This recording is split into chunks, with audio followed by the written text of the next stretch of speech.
Hey everybody, hope everyone's well and gearing up for Monday.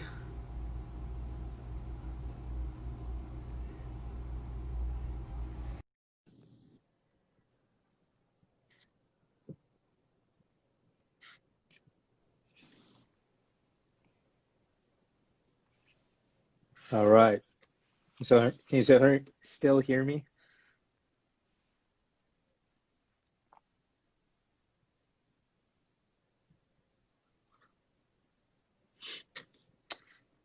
Brian, you still there? Yeah, I'm good. All right, great. Okay, perfect. Awesome. Okay, we'll just give another minute here. People will fill in and then get going. How's your family doing? Everybody's good. How about you? You got a new baby? Yeah. It's I'm actually in the nursery right now, Good. and that's my makeshift office. Actually, I have the light, this little lamp, or backlight, if you will, that is propped up on several of her things in order to have some semblance of level here. So it's Hmm. not like looking at me like this direction Yeah, altogether. yeah. Didn't you travel recently? Or were you on vacation recently?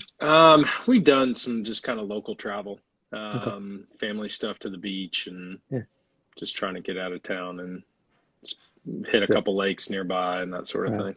Right. And lots of, I mean, Charlotte's a super nice place. I mean, I've Yeah. been there a few years ago now, but that's wonderful. So first off, I really just want to thank you for taking the time tonight, especially in light of, as busy as a practice I know you have, and then all your responsibilities as program director. So it really does mean a tremendous amount to me, as well as to all the students and other residents, even just listening in to kind of get your perspective on this whole process.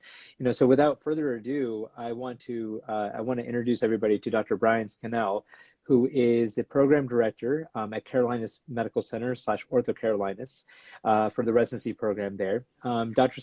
Scannell did his medical training at the University of North Carolina, and then did a research fellowship at Ortho Carolinas, and subsequently did his residency at Carolinas Medical Center as well, which was followed by a fellowship at one of the best pediatric fellowships in the country, out at Grady in San Diego, California, and has now been back at Carolinas Medical Center, and where he serves as a residency director, as we talked about. So again, thank you very much for being here. We really appreciate it. Thanks for having me. So without further ado, obviously there's a lot of hub about Monday. My student earlier today in the OR is freaking out about Monday, just like many are. What kinds of things can you, at least in the context of, hey, knowing that what's going to get released at 10 a.m. on Monday morning, what kind of advice can you just give in terms of, hey, like how to sort of handle at least just the interview invitations and so Yeah. on, knowing that that's just such a kind of acute issue at this point? Yeah, I mean, I think for applicants, we as programs know that this is a really unusual year for you guys. This is an unusual year for us. So we are affiliated with University of North Carolina at Chapel Hill, and we have some medical students that are here, but obviously didn't have any away students. We only had, I think, three or so that rotated with us from UNC. So Hmm. we normally have 30 or so away rotators. So this is a very different year for us as well. I think Monday's actually a really good thing. There's a lot that I think many people within orthopedics have worked on to try to make life better for students. Josh Pat, who's my predecessor at Carolinas Medical Center as the program director, currently serves as the chair on the academic committee of CORD, was one of the people that's really, really pushed for this universal interview day. And, obviously for many, this is the first time that they're going through this process. And, quite frankly, there are a lot of programs that, maybe weren't playing exactly by the book for really truly for medical students. And I think that Monday's universal interview offer day, the intent is really to kind of level the playing field for students Right. across the board. There's no exploding offers of, I had students the last few years that, they'd be checking their phone constantly and when they're on rotation with us out of fear of missing an interview opportunity. Right. And, we need to hear back quickly, but certainly not within minutes that an interview should be gone. So that's really, I think, the heart and the intent of Monday is to be able to have that day that, students are all on that level playing field, that they can really look at things, look at their schedule, and figure it all out as they go over the next couple of days before getting back to programs. Yeah, and I think it's certainly a unique thing in light of this cycle, and I really appreciate your insight there. To answer a question that just came up, for people wondering about interviewing with Miami specifically, the interviews kick off tomorrow because the program is interviewing the home medical students, but in terms of, but everything else is getting released as in accordance with core guidelines on Monday. When is Carolinas Medical Center? When are you all interviewing people, or is that information going to be released on Monday as well? It is going to be, and I have the dates in front of me. It's been a long week. I think it's 7th or 8th, which is a Monday. I think it's the 7th is a Monday. So we're December 7th, 14th, and then the second Monday in January. So we've got 3 Monday dates. We have very traditionally done 3 interview dates.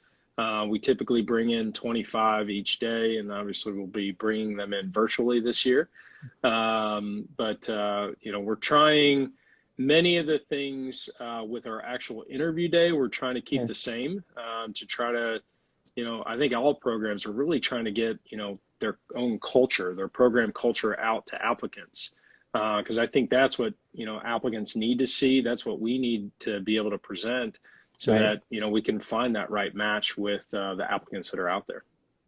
I think that's what makes this year so different. It's because you rely so heavily on normal physical cues that that are in part going to be insulated by virtue of the screen that's there in front of you. What kinds of things are you suggesting to your students while we're on the topic of the interview stuff? What kinds of pearls of wisdom can you share with regards to how to maybe maximize the interview itself and kind of put your best foot forward, even if it may be across a screen? Yeah. I think our applicants traditionally have found the time that they interact with our residents probably the most important. It's that opportunity for an applicant to really find out about the program, to find out how people are in the program a little, and really kind of figure out and see a little bit of that culture that's out there in each of the programs. So that's something that we're trying as best we can virtually to sort of replicate. We have had a lot of discussion, and when I say we, I mean me with our residents, over how do our residents kind of showcase who they are and what our program is. And so we always, as just like other programs, we've always had that social the night before, and trying to replicate that is not always easy. We're gonna do it where we have essentially 5 different rooms where people can kind of get rotated through some of those virtual rooms. We have something that we started a few years ago, mainly for resident wellness, just called resident families. So we have a 1, 2, 3, 4, and a 5 that are paired up. The intent is for them to kind of meet quarterly. It has sort of juniors and seniors that are available to kind of check in on each other, but each of the rooms is going to have one of our resident families in it. And so, I think it's a great opportunity, not quite one-on-one the night before, but it gives the applicant that opportunity to really ask a lot of those questions that maybe they don't feel comfortable asking me as a program director or some of our other faculty. Right. We also do some one-on-one interviews that I say interviews, but they're more just kind of sit downs with some of our residents. They're not kind of part of our interview committee or anything, but again, another opportunity for our applicants to kind of really truly get to know the program. As far as kind of how to prepare, I think applicants are trying to figure that out just the same as I am right now. What is it, how are we setting up our day? We're really trying to not make it drag out an entire day. So oftentimes our interviews with tours and things like that would be really from about 8 a.m. until about at least 4 or 4:30. And so we're trying to set things up so that we sort of have an AM and a PM session, just so that the applicants aren't having to sort of just sit and wait by their computer all day, for the time that they need to be on for that, 10 to 15 minutes. Yeah, and I mean, and that's all incredible to hear. And I think that's just a great approach to really give students and applicants an opportunity to not only try to get a feel for the program, but obviously the dynamic amongst the residents, which obviously, as you're aware, residents spend a ton of time with one another. That's where a lot of the training and transference of information occurs. Now, I want to ask you kind of a question that we kind of talked about before, but how long have you been program director now, and sort of what major lessons have you gleaned kind of over that period of time? Yeah, so I have been program director now for about a year and a half. I've been back at Carolina's Medical Center since 2013 and started on faculty there. Was actually employed by our healthcare system. And then we merged our pediatric orthopedic groups from the healthcare system and Ortho Carolina about 2 years ago. So clinically, I'm employed at Ortho Carolina. Obviously, from an administrative standpoint, I am involved with our program as the program director and have been doing so for the last year and a half. Josh Pad, who I mentioned earlier, was the program director prior to me, and he did it for a number of years. And then I helped him as his APD for a number of years too. So I think I did that for about 4 or 5 years, which really helped me to kind of learn the ropes a little bit. Josh is still here. He's vice chair of education for us. And then in addition to that, I have 2 other of our faculty members have been previous program directors elsewhere. So I've got a tremendous resource of faculty that are there to kind of support me as a newer program director over the last year. That's incredible, and congratulations on that. Thank you. What sort of thing, from the time you were an assistant program director, what sort of things have you seen sort of evolve, from that time to now, where you've sort of been in the helm, kind of the driver's seat in that PD position? Yeah. Everything. Josh Fatt and I have laughed about this. I mean, my first year as program director was our year, which we're in right now, of COVID, and it seemed like everything that we sort of had that was sort of on autopilot for our program was up in the air. I mean, even simple things like just our didactics. Whatever it may be, everything really changed throughout the year. And so, I wouldn't say we made any big sweeping waves of major changes within our program, but we had to really adapt. And I think overall did a really nice job of adapting. It was a year that I learned to be very patient. It's not easy to be a program director, not that I'm looking for any kind of sympathy at all in that regard. But it's also incredibly rewarding. And I think the biggest time of year that we see that is when we are at graduation. So we really tried, things that changed. Our graduation changed significantly this year in June. But we really tried to honor our chiefs just like we have in the past too. Just had to do it a little bit different than what we've done before. So lots of different things this year that I think were very challenging for me, but fortunately I've got a lot of great people around me. That's wonderful to hear. And the one of the questions that just kind of came up based on what you said is specifically what aspects of the residency residency advancement, if you will, so going from intern to chief, what facets of that really sort of drive you as sort of, even whether you were as in associate program director or even in the program director position now, what sort of aspects of the residency education particularly like are kind of inspirational to you, if you will? I mean, I think like most of our faculty, it's seeing the growth in our residents, maturation in our residents. I'm fortunately working, not that I don't love working with our junior residents, but I'm working with one of our PGY4s right now who's going into pediatric orthopedics. And her excitement gets me more excited. Sure. Just like, I mean, I'm sure for you too, when you have an intern that is seeing something for the first time or a second year, that excitement gets me excited. I've said for a long time, and a big part of why I do this is that, we go into what we do. Obviously, I love what I do clinically, but if I didn't have some of these other things, being a program director, being a mentor, working with our residents, a little bit of it would get boring. And, I like having that little bit extra. Sometimes that little bit extra maybe isn't what my family or my wife would want all the time. Right. As I was joking with her before I got on, that I went from 8 nights of call to being on Insta Live. So, it didn't go over as well when I look at the calendar. But, I think that's what, gets me excited is really seeing the growth of our residents. And really, I had a conversation with one of our PGY5s recently. I told him a few months ago, I was like, listen, you're ready to graduate. You're an outstanding surgeon. It's been amazing watching you grow over the last number of years. So now it's about fine-tuning your leadership skills, your ability to mentor some of our junior residents.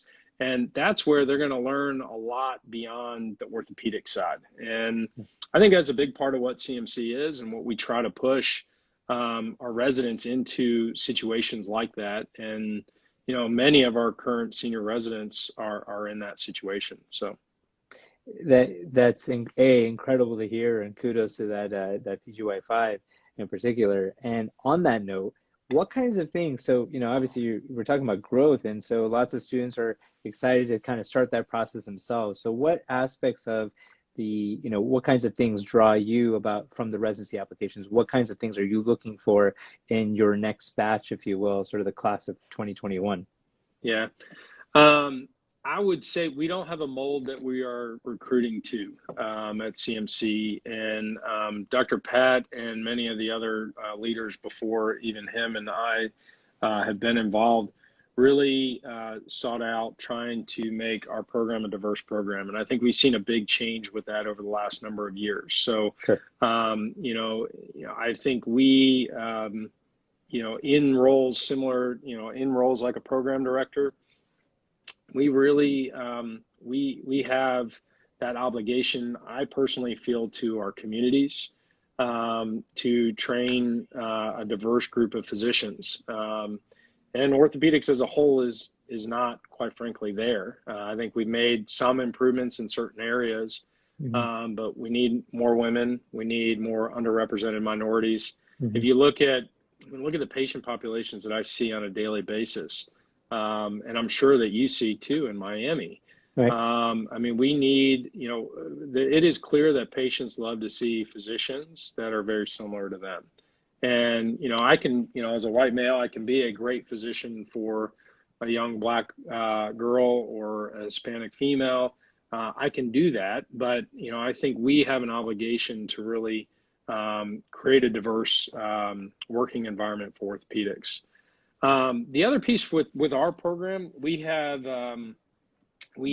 4 different people that look through applications. And all of us probably have our own biases, which we've tried to kind of discuss and try to eliminate as best we can. But we also have things that we're kind of looking for, and all of it may be just a little bit different. And I think that's what creates a little bit of that diverse group that we have for our interviews. Maybe somebody that I may not have selected would be somebody that, one of my current APDs would select. So, for me personally, I think our program really needs, somebody that is going to take ownership on their own, really take the control of their own education. It's not somewhere that we spoon feed. And we can certainly talk about, we have a mentorship type model for the majority of our rotations. And so a lot of it is that one-on-one with an attending, which is an amazing experience. And as a previous resident here at CMC, I wouldn't have given that up for anything. But I think you have to have the right resident that kind of fits that model, that's really going to take their own initiative to make their rotations as good as they can. They don't have that senior resident always on top of them, on every rotation that they're on. So we really look for that type of individual, I think. I couldn't have said it better myself, and that's incredible to hear that you are kind of considering the diversity piece, which is obviously super important. Certainly, at least, it's been very evident here as well, just as you're saying in terms of patient population, but obviously just being encouraging of, females, underrepresented minorities and so on. Just, I mean, orthopedics is amazing, and to make and to be available is really fantastic that you guys are really being proactive in that way, specifically.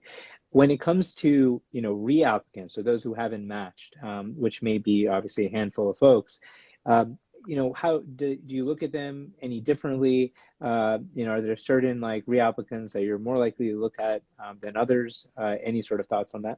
Yeah, I think, I make it a point, or I have made it a point over the last few years, and Dr. Pat did the same, that, we definitely want to interview a number of people that are reapplicants. I think it's important to do. There are definitely some amazing people that unfortunately don't match, and that happens every single year. And we look through their applications, and I don't have a great explanation for some people when they don't match. So we definitely look at it. I can't say that I necessarily feel a bias towards whether somebody takes a year of research or whether they do a prelim year. This year in particular, I mean, I think there were some people that really reached out to me, quite frankly, that I knew from before that maybe didn't match, whether they were previous people that rotated or interviewed with us.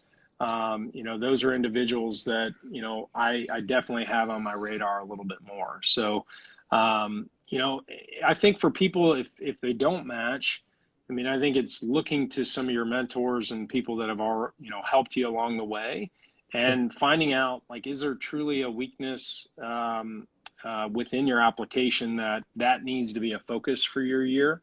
Is that the reason why you didn't match? Right.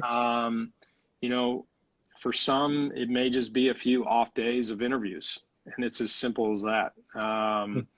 And for some, it's unfortunate bad luck. So, we definitely look at them. We definitely interview people that haven't matched previously. I think it's important to do so. We've had, even in the last number of years, we've had some outstanding residents that we have taken that didn't match the first go around, and have now graduated and become unbelievably good surgeons. They're already good people. I didn't change that about them during their residency. But people that, we want to have back here in Charlotte. So, I think we always look for who those people may be, because I think it is important to give some of those individuals another shot for us during the interview season. That's great to hear. What are you, do you all, or have you all looked at osteopathic applicants or international medical grads? I think that was a question that came up in the chat as well. Yes, for the osteopathic piece, and we definitely did this year as well. The international grads has been a little bit different, and we haven't historically. I think some of it has been just our own institution as a whole has found it just a little bit more difficult with getting some certain individuals' ability to be able to work here. So there are certainly, individuals that maybe have done medical school elsewhere and then now been here in the U.S. for a number of years, and it may be a little bit easier for us to do that. I think this year I've had a number of foreign medical graduates that have reached out to us. So I look through their application, and if it's somebody that I think that we should interview, then we will. So certainly it's not that we can't, but it's not something that we've done, I'd say, consistently, that we've interviewed a lot of those individuals. Right. No, and that's great to know, and I think it's important for students, listening to be aware of that. With the transition, what I've said in general is that this year is sort of like a foreshadowing of sorts with regards to what's going to happen in the next couple of years in 2022 with step one going to pass fail, in terms of how perhaps programs need to look at applications. So did y'all embrace that a little bit in terms of how you looked at applications this year, in the sense of do you utilize screens typically, Hmm. and or like did you implement that again, or is that something that you're moving away from in light of the changes coming up? Yeah, that's a great question. So we had over 1,000 applicants this year to Carolina's Medical Center. Wow. And this year is actually the highest I think that we've had in a while. We usually have been around 950 or so, which is still a lot. I mean, when you look across the country, and as I've talked to other program directors, it's a lot. And we try to go through as many of the applications as we can. We have historically, and we did this year, we did have sort of a step one cutoff that we've used.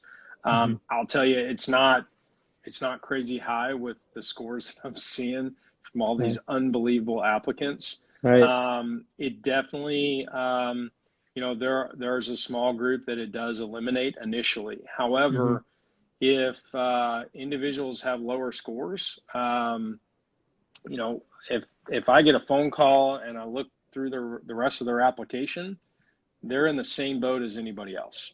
So I don't weight different scores. Once people have an interview, does not matter to me. And to be honest, once we've done our initial screen, I look a little bit, but not that much at step one. It's a single test. I also have my own biases. Right. I was not somebody that did well on step one, and was told in medical school I need to look for a different subspecialty to go into. Hmm.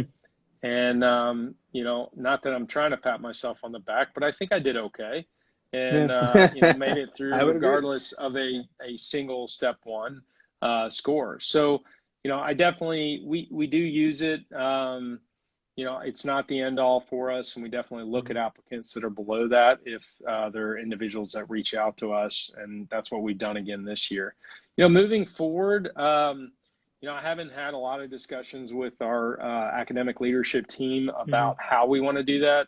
I Hmm. think some programs are going to require step two be completed, because right now that's not going to be pass fail. I think Right. there are going to be some programs that are going to request or require a supplementary application be completed. Right. That's happened. I mean, people are doing that now. Yeah. What I worry a little bit is that we may be creating more or different hoops for our students to jump through. And I don't know that that's entirely fair either. So I Right. think those are some of the things that we as an academic leadership team at CMC will have to kind of work through over the next probably 6 months or so before next year's group is coming through. Yeah, and certainly, and I'm sure you've thought about it, talked about it, and whatever, it definitely poses challenges, in terms of, especially with a lot of, medical school curricula sort of pushing step one to the Hmm. tail end of third year. And then, of course, you're scrambling to take step two potentially within, Yeah. a few months of that. And especially if you need to have it on your application before, before it's reviewed or, downloaded and Hmm. reviewed specifically. So yeah, it'll be certainly interesting to see how things sort of change over the next few months or over the next, couple of years. A couple questions that popped up. One was with regards to, hey, identifying examples of what things sort of set yourself apart when you're being asked that question in the interview. So what kinds of things or what kinds of interactions have stood out to you in terms of how applicants kind of differentiated themselves in terms of how they conduct themselves in an interview, how they responded to Hmm. questions, or so on? Yeah, and one of the beauties of how we do our interview day is we have 4 different rooms, and there's different questions and different approaches probably in each room, and none of it Mm, is designed very specifically that I, as a program director, are saying, all right, here's the questions you're asking, here's what I'm right, going to ask. right. I mean, my goal is to get to know them as best I can, and it's hard. I Hmm. mean, at times, as you know, it feels like speed dating. Right. Not that I've ever done it, but I imagine that that's what it feels like. Yeah, me neither. And yeah, and I think it can be, I mean, it's challenging for us just like it is for the student. I think from the applicant student standpoint, what I look for is finding what your passions are, Hmm. finding what makes you proud of who you are and of what you've done, because I think Hmm. a little bit of that tells me just, that little bit extra about you. and what makes you special, and maybe what makes you somebody that we really want to have here. So if you have those things that are really your passions, I mean, I think it's important to make sure that you try to showcase that. We all are able to read your application, but maybe there's something there that truly is a passion of yours that you do in your life, in your day, that, maybe doesn't really truly come through in your application. I think that's important for me to see. I can read about your grades. I can read about your scores. I can read your letters to tell me about the type of person you are. But I want to know what gets you excited, what gets you up in the mornings. I know for everybody it's orthopedics, or else they wouldn't be in that situation or in this spot. So I think what else gets you excited? And, I try to really just get to know them as best as I can during that short window of time. So on that note, the personal statement. So did you read them a little bit more sort of intently this time around in comparison to prior years? Or has it been sort of pretty consistent in terms of what you read, what you focused on through the personal statement, and what you gleaned from it specifically? Yeah, I definitely, I think this year for me, I probably took my time even more than I have in the past, really trying to dive into applications just because we didn't know as many of the applicants as we probably did before. That being said, this year was so unusual in the numbers of students that would reach out to us. And I think that's, was the situation that I think a lot of students felt that they were in, that they really needed to do that. So we have a list of, we did a virtual open house. So I had a list of people that had kind of were interested in that, a list of people that had reached out to either myself, Josh, Pat, our APDs, some of our residents, just kind of, trying to learn more about our program. So that was one way for us to kind of get a few people that we knew might be interested in our program. But I really, with each of the applications, I think we spent a little bit more time on each of them. Certainly with the personal statement too. I like hearing the stories. And, a little bit of that goes back to what I kind of ask and what I look for during the interviews. I think you can glean a little bit of that from some of the personal statements, not all of them. But there are certainly some that are pretty powerful, and that, it doesn't mean that you have to have some unbelievably traumatic thing that's happened to you in your life that you can talk about in your personal statement. But for me, it's what's your passion? What gets you excited? And it's the same thing. I think applicants that, really get that into their personal statement, that's what kind of stands out to me. And you can see it sometimes in the letters of recommendation, but only usually when it's somebody that really, really knows the applicant. Got it. That's absolutely awesome. Two other questions just popped up, and then I want to go into the Carolinas Medical Center side of it all. In terms of someone prior to med school had a misdemeanor charge on their record, does that rule them out? Are their applicants still reviewed? How do y'all look at that? Yeah, we definitely. It's, as you know, probably from reviewing, it is kind of one of the things that gets highlighted. I don't use that as a screening tool, or our program doesn't use that as a screening tool. So it really has not affected us. I may look at it to see what it is, to make sure it's not something that may change my mind about somebody. But ultimately, people make mistakes, things happen. I understand that. So we've got to look at that whole picture and the whole applicant. If the other question that came up is if aways are, and this is all hypothetical just for people listening, hypothetically, if aways are affected next year as well, what can current third years do to sort of demonstrate interest in Carolinas Medical Center? So what kinds of things what kinds of outreach have y'all been doing that, to kind of further engagement in general? Yeah, I think a few things. We have gotten a lot more active on social media. We have a resident advisory committee that's made up of one representative from each class. I meet with them on a quarterly basis. And so the big thing for our residency advisory committee this year has been working and focusing on the experience for applicants. And so one of those things was social media. So we have gotten a lot more active, I think, over the last few years with Instagram and Twitter. We've had a number of things that have changed more recently here at Atrium and Carolinas Medical Center with the development of our Musculoskeletal Institute. We are now Twitter on our grand rounds. So a lot of applicants have actually joined in on some of our grand rounds just from an educational standpoint. We did a virtual open house this year in October, which I kind of kicked off, but I really left it up to our residents to lead. And they did a phenomenal job of what I think is really getting the culture of our program out there. So I think we've changed some things over the last year that I know that we will continue to do.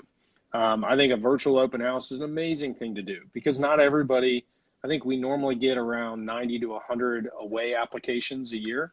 And we usually take 25 to 30. So there's still a lot of people that are interested in our program that can't necessarily come here for rotation. So I think there are some really positives out of this year that from a recruitment standpoint and quite frankly, from us educating residents on our program that we've changed, that we will continue next year as well.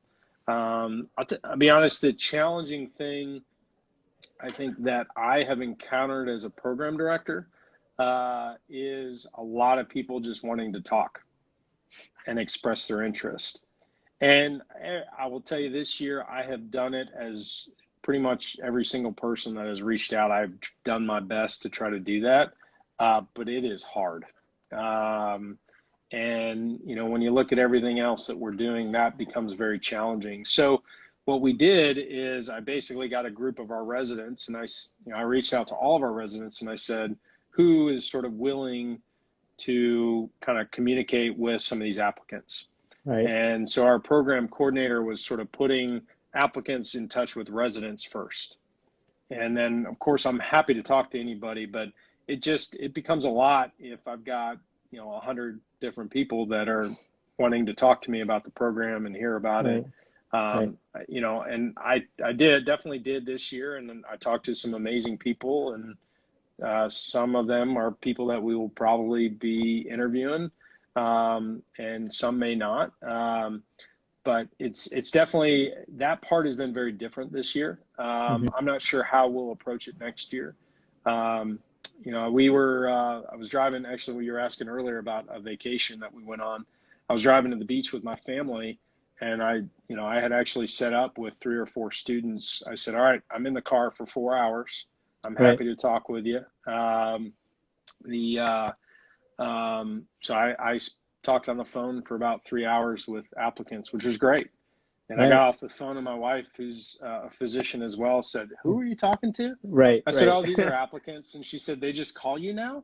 And I said, yeah, this is a different year. It is a different year. And I feel for the applicants. So I think for us, though, moving forward, I think getting and keeping our residents involved with that process of really getting that message out about our program and trying to deliver that culture to applicants. That's awesome. I want to kind of find out a little bit more about Carolinas Medical Center in the sense that what would you consider sort of the 3 sort of highlights / strengths of the program that you would brag about to anyone asking, about what it's like there? Yeah. I think there's lots of positives that I see about our program. For me, I think our resident faculty dynamic and the interaction between our residents and our faculty, and certainly that develops over time. We do have some programs that are in place to sort of set that up early for some of our interns, but we don't have a formal mentorship program, but a lot of mentorship or mentor-mentee relationships have developed over the last number of years with our residents. And so I think that relationship that our residents have with our faculty is what makes our program probably the most special.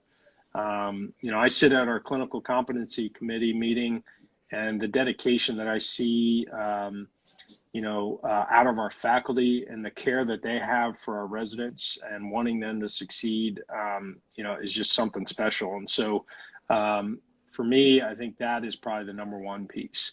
I think a lot of people talk about our volume. We have a high volume here clinically, as do many programs. I think what we really try to do is find a good balance of surgical volume being in clinic. So could our residents be in the OR every day? Probably. There's plenty of OR space and cases sometimes that go uncovered. But so much, as you know, of learning to do what we do is learning that clinic piece. So we really push for our residents on rotations to be in clinic as well. And I think the other piece too is our research. The amount of research opportunities that are out there has been huge. Joe Hsu and Rachel Seymour lead up a lot of our research within the Musculoskeletal Institute. Ortho Carolina has a separate research institute that works with the Atrium Health Research Institute as well. And, the opportunities that are there for our residents are just unbelievably numerous. Joe has really pushed, what he has called tiered research, which is getting kind of multiple residents involved, various levels. It doesn't necessarily have to be the senior resident that's really leading that project. Mm-hmm. But I think what it does is it allows kind of multiple residents to be involved and helps to see a lot of those projects to completion that maybe weren't before. Mm-hmm. So I think that's been a big change that we've had over the last number of years. It's gotten away from that, you're the one resident mining 2,000 patients retrospectively for maybe a paper that you get out of it. And, this is, looking at, non-unions, and we've got, 10, 12 different papers out of our non-union right. study with, 3 to 5 residents, involved with those papers. So we did it too with a lot of the narcotic studies that we've done here as of late with Joe Hsu and Rachel Seymour. So I think that research piece has been huge. We've got unbelievable facilities here in Charlotte. And we just moved, our administrative offices moved over to one of our sister hospitals over at Carolinas Medical Center Mercy. Our educational spaces are going to be moving over there. We have an auditorium over there. We've got our wet lab that's over there where we do all of our surgical simulation training.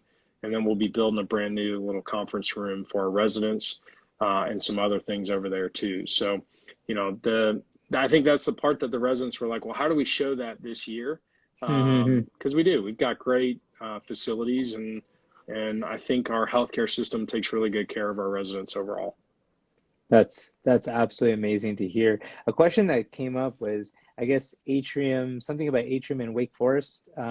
Is there any collaboration between, or will result out of that? Yeah. So lots has been announced over the last even weeks. But Atrium Health, we have been. We've had a campus of UNC Chapel Hill in Charlotte, where 3rd and 4th years have worked here for a number of years.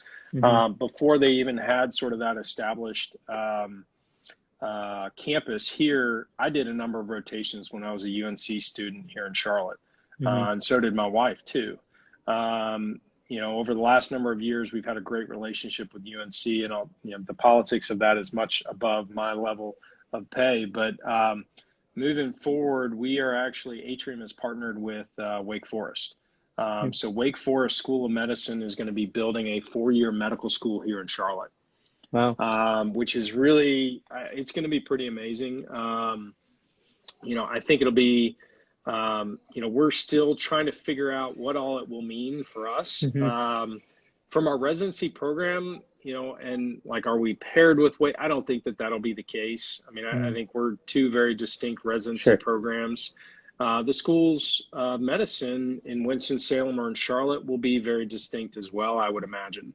But I think a number of areas of education and academics that typically improve with a 4-year medical school, we're going to start to see here, which I think is going to be really, really fun to watch over the next number of years. But we are partnering, and there will be a brand new four-year medical school here in Charlotte. That's amazing.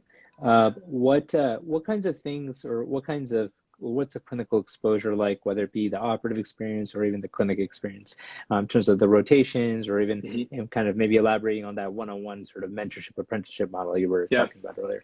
Yeah, so we, for the majority of our rotations, we have what we call mentorship, or perhaps even an apprenticeship is maybe a little bit better way to kind of define it, where our residents are really paired kind of one-on-one with one attending physician. There's a lot of advantages to that system. Really getting to know and a faculty member really getting to focus in on their practice, the faculty really getting to know you. There's a big advantage, I think, of that. You know, if I have somebody that's just popping in and out of the OR, I may not be as likely to kind of let them take charge in certain parts of the case. Sure. So you're developing that rapport, that trust, that really is a big advantage in the operating room. And you build that too outside of the operating room. So, you know, right now, I mentioned earlier, one of the residents that's working with me, you know, she's with me the majority of the time. She's with me in clinic. She's with me in the OR. You know, we talk about peds ortho. We talk about life. We talk about practice. Those are all the things that you get as you start to develop a lot of those relationships. We do have some rotations like our trauma. And our trauma rotation, I think, is changing a little bit, and probably will continue to. But you know, trauma's not as conducive at our institution with just the volume of doing it in that fashion. So we have a number of fellows on trauma. We have 3. We pair up kind of one-on-one with our senior residents with a trauma faculty, and then the fellows are also paired one-on-one. So our senior residents are never really overlapping with a fellow. Our junior residents, what we've done as of late is really try to get them into level appropriate cases so that they're getting that best experience that they can on trauma. That's awesome. You know, we have a lot of fellows at Ortho Carolina as well, and every specialty with the exception of pediatrics. The way that we have that mentorship set up, you know, I'll use foot and ankle as an example. I think you know Kent Ellington. You know, we have, I think they have 4 fellows now, and we have anywhere, I think we typically have at max of 2 residents that are on foot and ankle, and we have 7 faculty that are working with us now. So there's never a time that there's a fellow that is paired up with the same attending as one of our residents. So our fellowships have really followed suit and tried to design their fellowships in a very similar fashion to how our residency program is set up. There is some resident fellow interaction, and so our residents certainly learn from our fellows at times. But it's not that competition for cases or competition for that attending that they're working with. The rotations just aren't set up that way. Got it. That's wonderful. It sounds like, and especially in light of the kind of way things are, you know, designed, especially majority of the rotations, what is the chemistry like between the residents? What's the chemistry like between residents and faculty in general? You know, I think the part to highlight that the best, Mike Geary, who's one of our chief residents right now, presented on that during our virtual open house. And he had a video of he's going into hand. He's actually doing a fellowship here at Ortho Carolina next year. So we're excited to keep him here. But he had a video that he was showing of one of our hand faculty, Chris Chatterton, over at Mike's house with all their kids playing together. And Chatterton, who's our attending, is pushing all of Gary's kids on a massive swing. You know, I think that really highlights some of the, you know, relationships that develop over time. You know, I'd be kidding you if I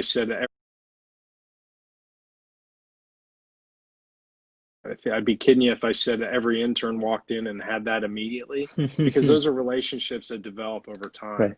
But for Mike, going into hand, the relationships that he's made, our hand faculty, probably they're a little bit more fit than our pediatric faculty maybe. And they just ran in the Blue Ridge Relay together and actually won Wow. their relay race, which was, I think, somewhere around a 220-mile race over 24 hours. Wow. And so Mike Geary, who's a big runner, ran with, I think there were 3 or 4 of our hand faculty that were on that relay team, and 2 of our residents did it. I think those relationships are what all of us are going to take with us from a faculty standpoint. Sure. Again, going back to what we talked about earlier, that's what gets me excited. Right.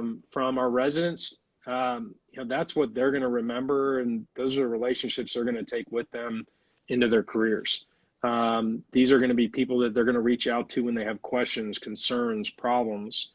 So the relationships that get built over time, I think, is what makes it special. That's absolutely incredible to hear, and I'm not sure I could keep up on a relay of 200 some miles. So, yeah. We're coming up here on an hour, Dr. Scannell, and I really want to first off thank you again for your time. I want to let you get back to your wife and your family. Do you have any parting words of wisdom to the applicants who are obviously anxiously waiting, Monday to come around, and or for the remainder of the application cycle, and anything you want to say about Carolinas Medical Center as we close out here? Yeah, I mean, I give a lot of our students this advice, and I don't know that I know how it's going to change this year or how to take the advice and really implement it. But the goal of all this is to find that right place for you. There are so many great programs that are out there where you can get outstanding orthopedic training. It's about finding that right place for you. I don't know that when I was going through that process years ago, I don't think I really realized it until I felt like I was about halfway through my interviews, where I kind of found out I was like, this is what I want. So I think looking for that and trying to figure out what's going to be that best opportunity for you to succeed, that best environment for you to succeed. And I mean, if it's Carolinas Medical Center, that's awesome. But like I said earlier, there's so many great programs that are out there. Well, that's totally right. And I've heard nothing but wonderful things about Carolinas Medical Center. You just made me a believer that much more today. And I've obviously, through Dr. Ellington, I've heard the same. So it's wonderful to meet you. Thank you again so much for your time. You got a shout out right there from Dr. Pat. So that's awesome too. Hey, Dr. Pat. And again, everybody, thank you again for listening and chiming in tonight. This will be up either on YouTube and or the Insta Live reel. I think the video reel in probably a few minutes, if you will, and on YouTube the next couple of days. Good luck this upcoming cycle and starting next week. And again, thank you, Dr. Scannell, for your time tonight. Great. Thanks a lot. It's great seeing you. All right. Have a good seeing you too. Have a good one. All right.